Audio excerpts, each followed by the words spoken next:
Is all flattery wrong? Sometimes one wants to genuinely compliment someone for a wholesome act or words. Is that wrong? If someone has done some wholesome act or have spoken some wholesome words, if you don't compliment, if you are already taken the Bodhisattva precepts, you have broken the precepts. You know what I mean? It's your duty, it's almost like your precept to compliment him or her, to encourage her, to give her or him the confidence to carry on. If you don't compliment, you're wrong. It's different from flattery. Flattery is you're not telling the truth. You're not being authentic in trying to express yourself. If someone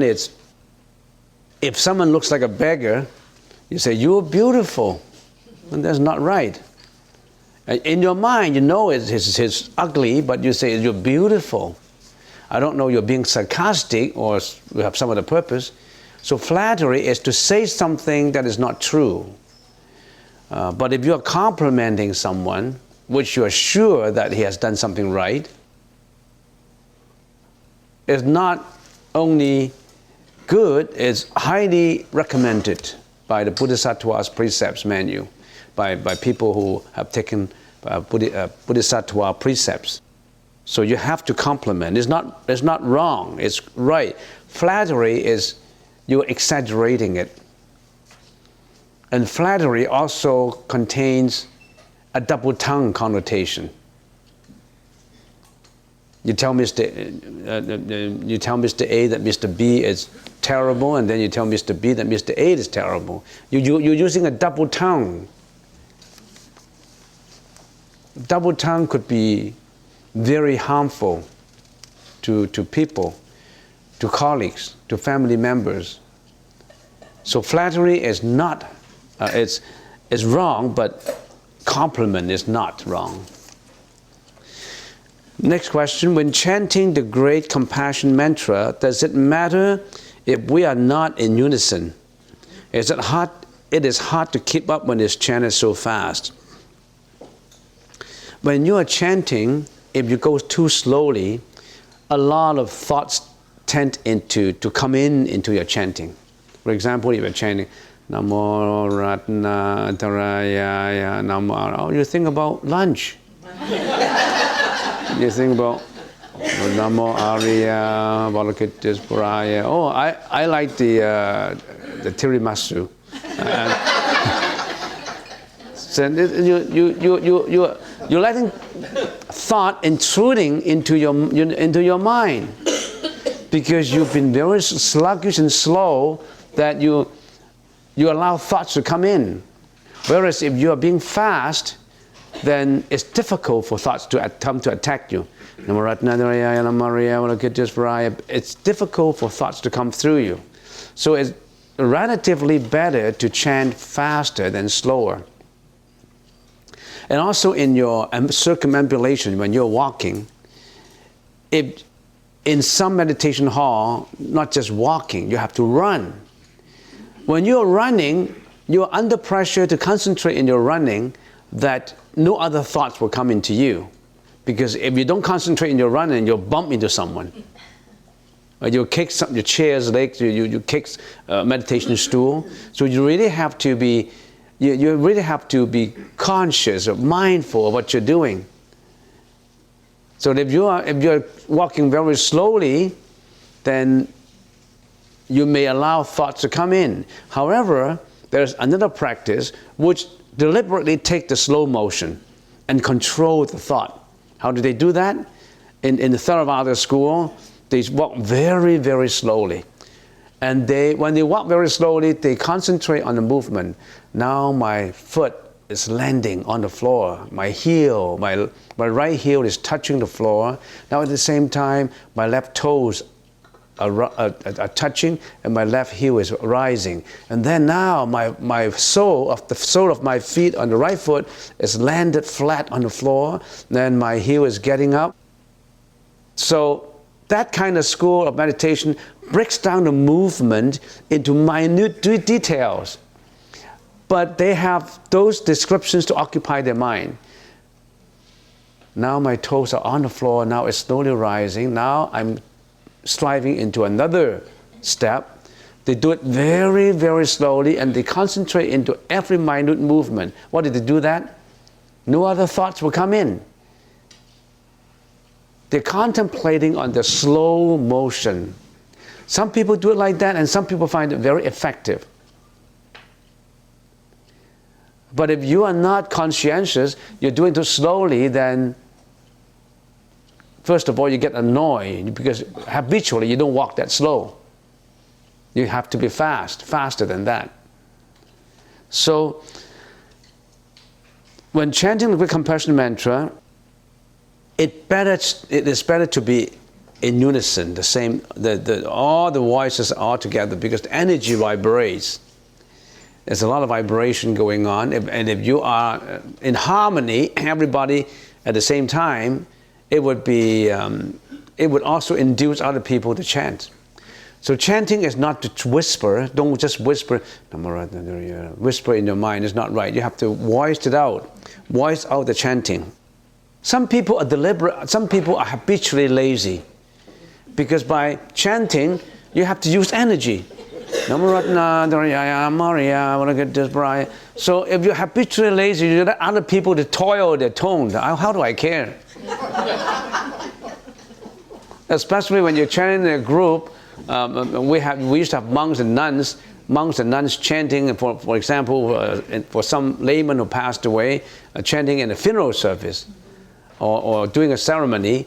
And in some cases, in some communities, that kind of rituals have developed into quite a commercialized connotation. So in other words, somebody passed away and they hire a few monks or nuns to go on in the funeral to do certain rituals, and they have to negotiate about a price. How much per person? 500? No, 1,000. 1,500. They negotiate, and some people like that. It's getting to be commercialized. And who are those monks and nuns? Well, some of them, they may be impersonators. We don't know. There's so many kinds of personalities in this world. They may not be true, authentic monks and nuns. They just adorn on monks and nuns vestments, and they are pretending. They shave their head. It's easy to shave their head now. It's in fashion. Before, shaving heads is not in fashion. Who would like to shave a head? In the 50s and 60s, if you shave your head, it's not good. I don't know when it becomes a fashion. I don't know. Maybe it starts with the entertainment circle. A great big actor or actresses shave their head, and then all of a sudden everybody follow. So if you judge whether a certain person is a monk or not just by looking at the head, you're wrong. They're not the same. And even if they're wearing the same vestments, they may not be true monks and nuns. Don't take it for granted. When I was in Hong Kong, even just about 2 years ago, at the subway, at the entrance to the subway, there used to be a monk carrying a bowl and then using a stick to hit the gong. Dong. Spectacles, silver lining spectacles, trimmed very nicely. The clothes, the vestments, very absolutely clean. And standing in there, and people deposit $5, $10, $20 into the bowl. And he looks gorgeous. He looks like it's very clean. And then there was a reporter who was interested in seeing what happened. After he changed position, changed his vestments. They follow, and they know that they have a van coming to pick him up. And in the van, there's a few other monks too. And when they're in the van, they take off the vestments and put on ordinary clothes. They're not true monks. Because every day, if they stand in there for 5 hours, 2, 3, $4,000 could have deposited into the bowl. And it's better than working. They don't have to work. So,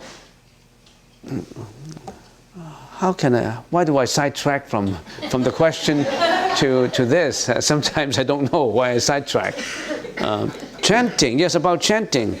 So in those funerals, if you're being lazy and you don't chant and let other people chant and you still make the money, and the contractor in the group say, I'm not going to get you next time. I'm not going to call you up for the service. You don't have the business anymore. You know what I mean? They have to watch everybody to make sure that you have to voice out, you have to produce some sound. So they have to learn it. So chanting in harmony, you need that. If it is hard to keep up, it just shows that you're not conversant with it yet. You don't know exactly how to chant. You have to learn it. You have to memorize it. If you're going too fast, it's not right too. You can't even curl your tongue. I mean, you can't even. It's too fast. So you have to have the right pace on the fast side, but you have to have the right pace. And also, you have to keep, if the group cannot keep up with you, if you know that the group cannot, then you have to slow down your pace. That is what the presenter is doing. The presenter is hitting the gong and hitting the fish. He has to know what the group situation is. If it is too fast, he has to slow it down. If it's too slow, he had to speed it up. So it all depends on circumstances. All right? Okay, this question is answered. Third question. I recovered from kidney failure 3 months ago. I'm just wondering if this is a miracle or misdiagnosed. 9 months ago, 9 specialists told me that I would not recover from the kidney failure based on kidney biopsy and other tests. I was on dialysis. Dialysis? Yes. No other. Okay, so that means you recover from a kidney failure and the doctor said you cannot recover. And now you seem to be recovering from it. And you think it could be a miracle. Maybe the doctors are wrong. It's not a miracle, maybe just they're wrong, or it's a miracle. Well, many things happen like that. But everything is changing. There's nothing in this world that's not changing. The fact that right now is a miracle for you, you appreciate it. Appreciate the time that you're giving this miracle, that you experience this miracle. And how should you, in my mind personally, when something is given good to me, I always want to repay. I always want to give out. I want to give out compassion to others. So the time that I'm enjoying it, I really appreciate it. Maybe I should do something to linger it or help some other people to realize it, or to share some people with it. I don't know if you you believe in the Buddhist teaching yet. Maybe you have or you have not. But to maintain a status quo of something, you really have to look at 2 perspectives. To maintain status quo, to make sure that the miracles linger on and would not change. The first is on yourself. You have to do something to make it status quo, to maintain it. How do you do it? I don't know. Maybe for health reasons. There's certain things you eat, certain things you don't eat, or you have to be extremely careful on something. What you can do physically, and mentally what you can do to maintain that kind of a miracle, status quo, carry on and on and on.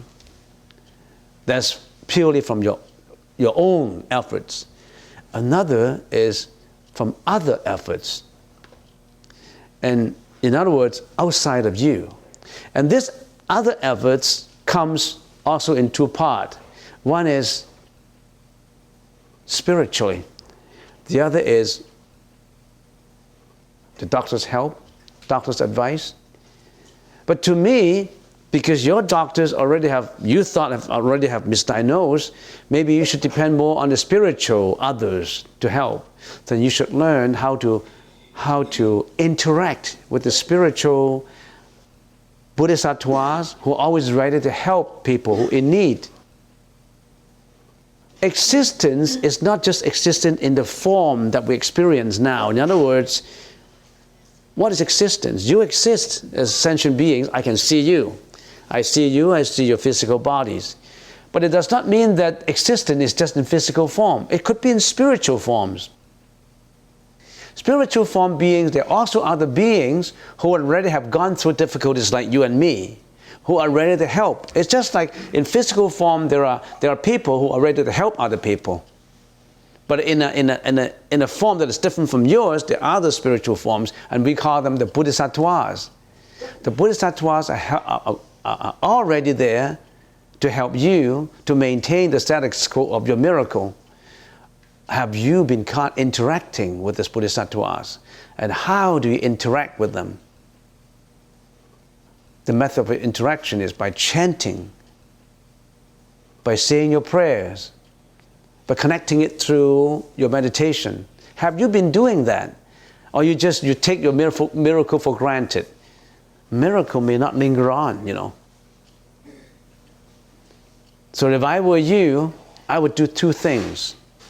One is to analyze that how you physically can do to maintain your miracle.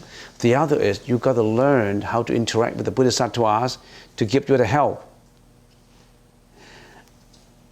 Another thing you can do from the self side is you have to analyze, why have I become unhealthy?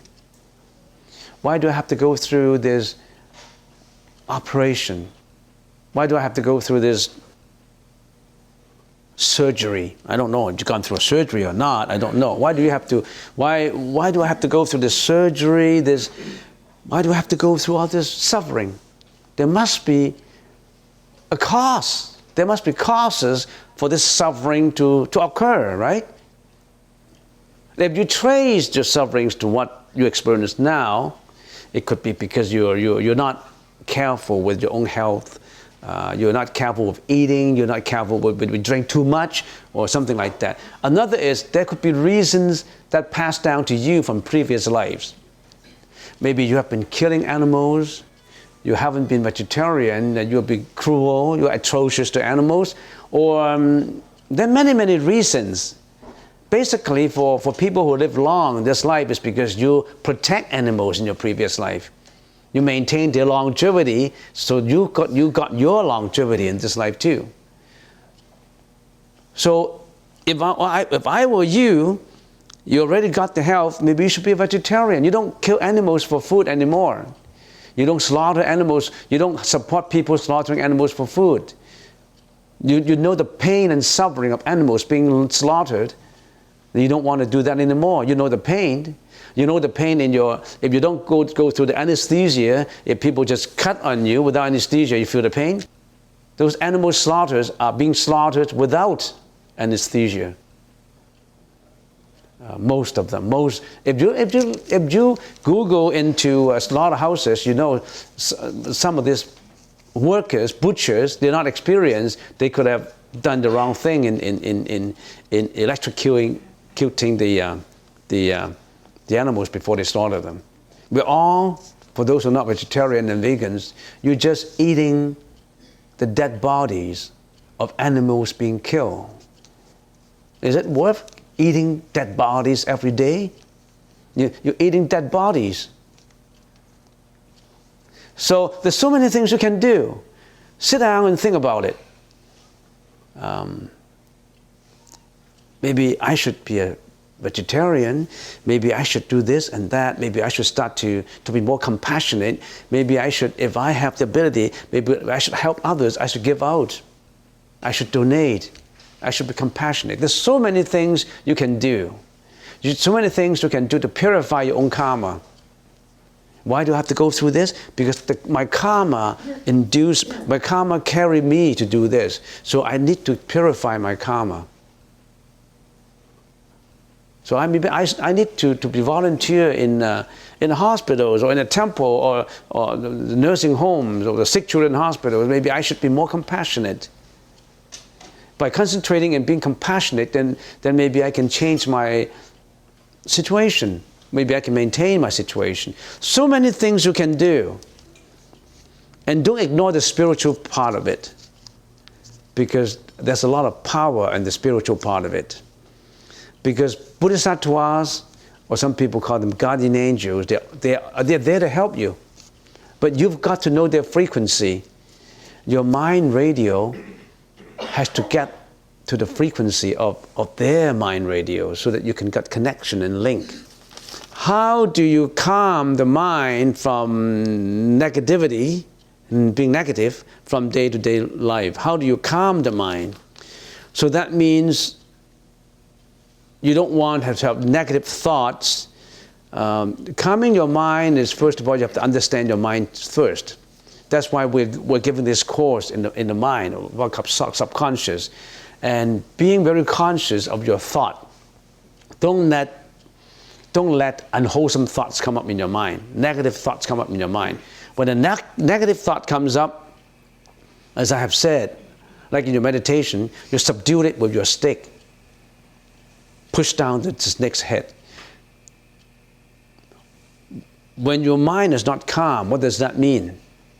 That means you have anger, you have hatred, you have agitation, you have negligence, you have fraudulence, you have jealousy, you have depression, you have, you name it. What do you have? Then you must push down. The snake is going to bite you. You push down the snake. Don't let it bite you. And if you train yourself enough, then you know every time when the snake moves, you know already. You know that that snake is moving, you calm it down. You train yourself not to have that thought arising in you. Then that means calming your mind in the first place. If you're being negative in your thought, then you push down your negativity thought. Don't let it come up. But can you do that?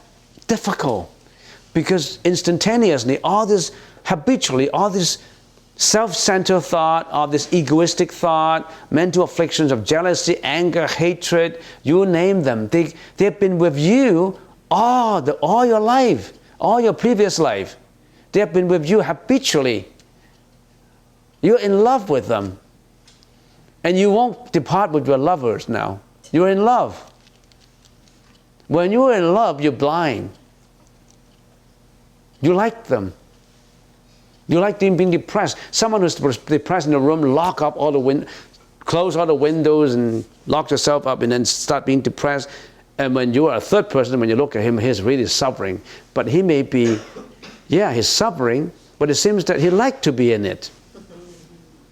I still remember we're dealing with a case when I was at University of Toronto. We have fellow students.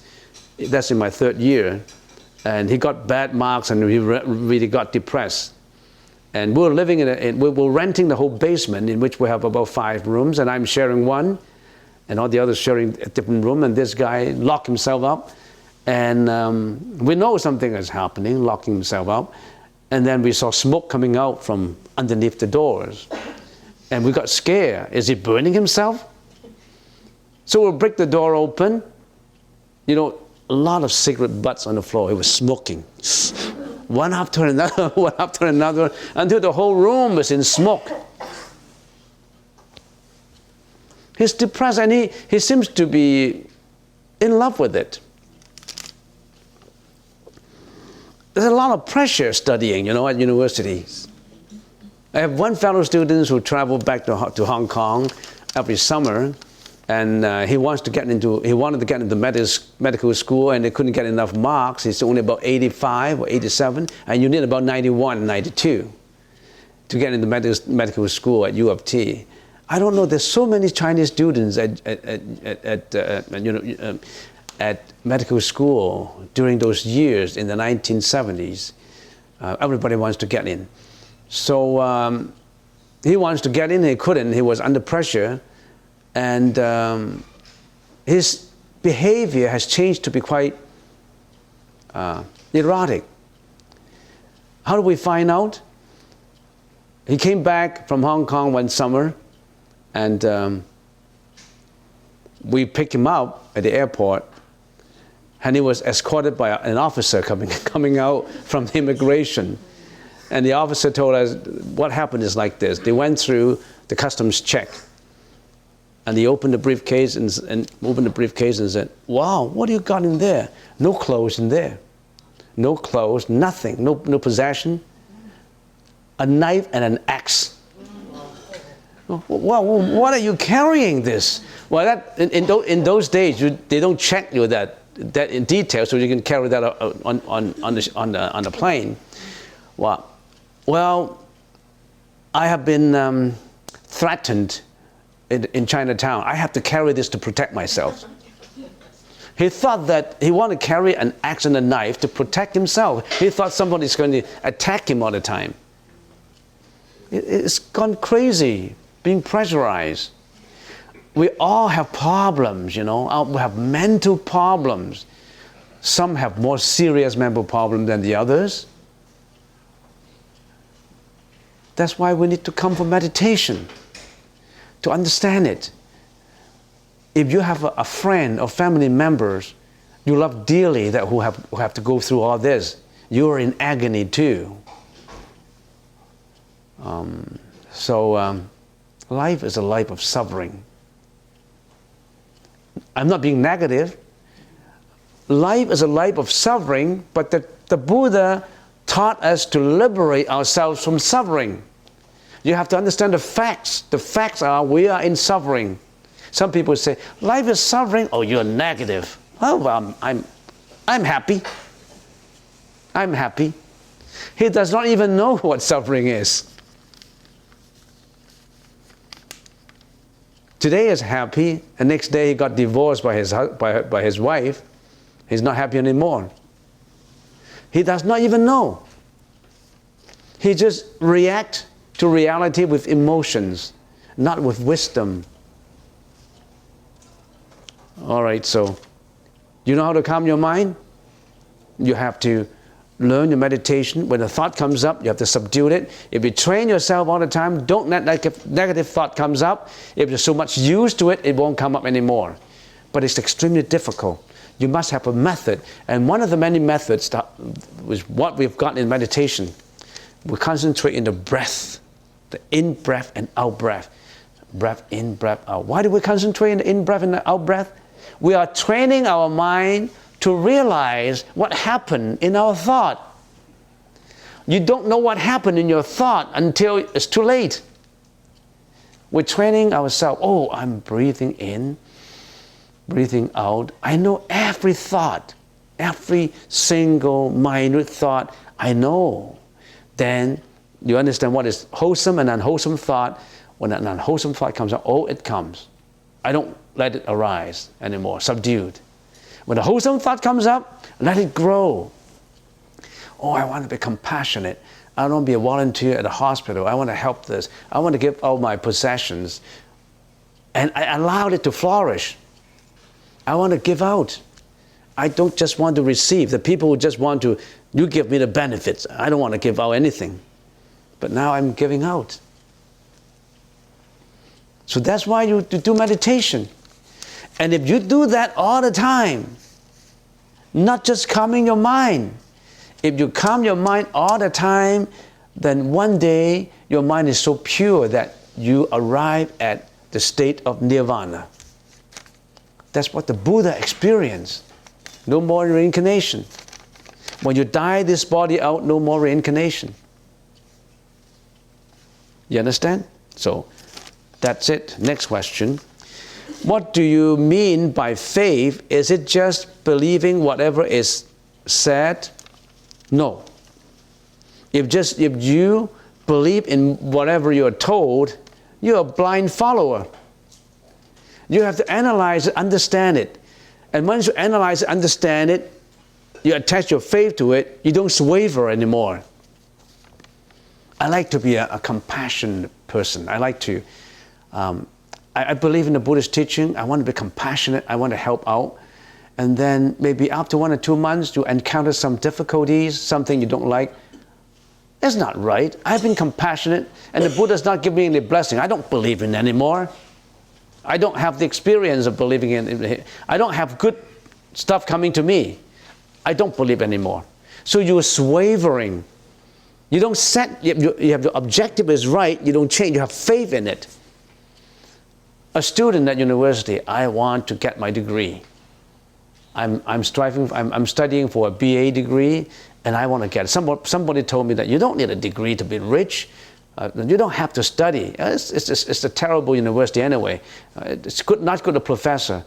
Oh, maybe he's right, so I should drop out. I'll go get a job. I mean, you don't have the faith in that you want to receive that education. You think that education is elementary to you. You change all the time. You're wavering like a willow. When the wind blows from the east, you turn to the east. Wind blows to the west, you turn to the west. You don't have your own faith. It does not mean that you believe in whatever is said and you're a blind believer.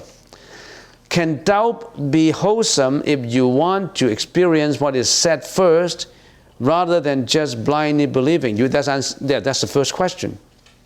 You have to have certain doubt, but when the doubt is clear, you don't create a doubt anymore. Doubt would always come in as a snake to snipe at you, even after you reinforce yourself that no more doubt. Doubt is something that is so bad that you need reification, you need reinforcement to tell you, I shouldn't be doubtful on this. I'm positive on this, and this is what I want. I want to get to the destination. I want to get it right. I want to be a champion in figure skating. I want to be a champion in singing. I want to be a champion in certain thing. And I have no doubt that I want to be like that. So you have no doubt. That's important. Someone is playing the piano, and someone said, no, piano is not that good. Playing a guitar, then you change the guitar, then you change to a flute, then you change to a saxophone. At the end, you don't have anything. That happened to me when I was a teenager. I learned the flute, I learned this and I learned that. I haven't got anything mastered. Third, can shamelessness be truly be unwholesome in certain situations? For example, in youth, sometimes people feel shame for doing good because they worry about what their peers will say. Yeah, when you're a teenager, if you don't smoke, you're not cool.